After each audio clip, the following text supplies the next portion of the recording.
on a vu Macron Ah, vous avez vu Macron?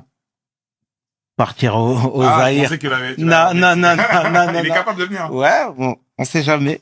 Il est capable. Mais en tout cas, on l'a vu partir au Zaïre. Visiblement, t'avais reçu une invitation. Pourquoi l'avoir décliné? J'ai décliné l'invitation. Faut savoir que je l'ai reçue en direct, moi. Enfin, pas de Macron, mais de Brigitte Macron. Donc, j'ai cherché à savoir déjà l'objet de la visite là-bas, etc. Moi, je suis très au courant de ce qui se passe au Congo. Je suis très au courant de ça. Tu vois, et j'ai toujours eu euh, ce rôle-là, cette position de prendre des décisions qui peuvent tout faire basculer. Tu vois. Donc j'ai dû décliner.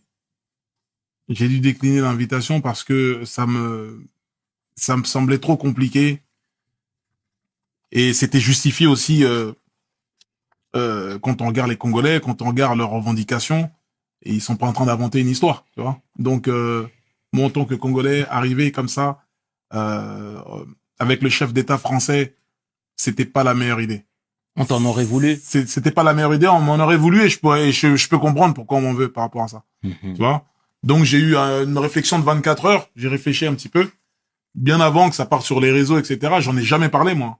J'en ai jamais parlé. Je crois que c'est justement Kémy Seba qui a mis ça sur avec un tweet. Moi, j'en avais jamais parlé parce que je me suis dit, bon, personne va, quoi qu'il arrive, j'ai pas à dire que j'ai décliné, Macron m'a invité, j'ai décliné, etc.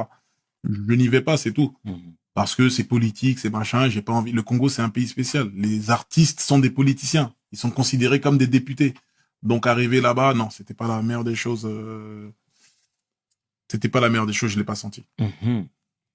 Encore une fois, tu marches au feeling, donc c'est très bien. Mais toi, c'est quoi ton avis, tu sais, par rapport au conflit même qu'il y a là, au sein même du pays, tu vois, à l'est du pays plus Avec précisément? M23, tout ça. Absolument. C'est quoi toi ton regard par rapport à tout ça?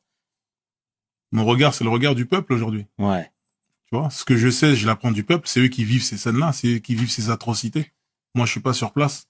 Tu vois, je ne fais que répéter des choses qui se passent dans le Kivu, qui sont réelles. Et pourquoi tout ça? Pour les matières premières. Qui arme ces gens-là? Etc., etc., etc. Tu vois, c'est quelque chose qui nous ramène à un niveau céleste où tu n'as plus d'oxygène. Tu vois? Et ça sert à rien de rentrer dans les détails là dans l'émission. Sinon, on va aller vraiment très très loin. On va parler de certains chefs d'État, etc. Mais la colère est justifiée. La colère est justifiée.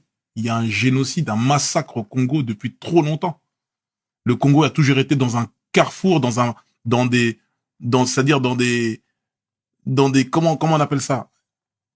C'est-à-dire historiquement, dans un tournant décisif à cause de sa richesse. L'apogée du caoutchouc, l'automobile, c'est le Congo, le caoutchouc.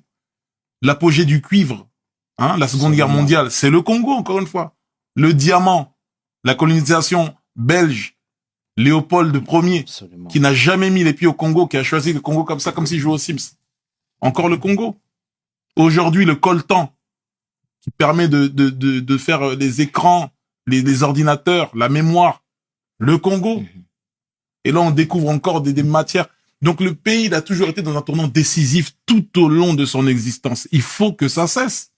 Il faut que ça s'arrête. On ne peut pas tuer des Congolais comme ça, comme si c'était rien du tout. Mais comment t'expliques que ce soit réduit au silence? Mais parce que c'est trop d'argent. C'est trop d'argent. Tu t'imagines si ce coin du pays là, le Kivu, où il y a tout cette richesse, si c'est plus les rebelles qui ont la main dessus, etc., ça devient un truc national où c'est géré par l'État. Mais les prix auxquels ils touchent le coltan là, ça va augmenter.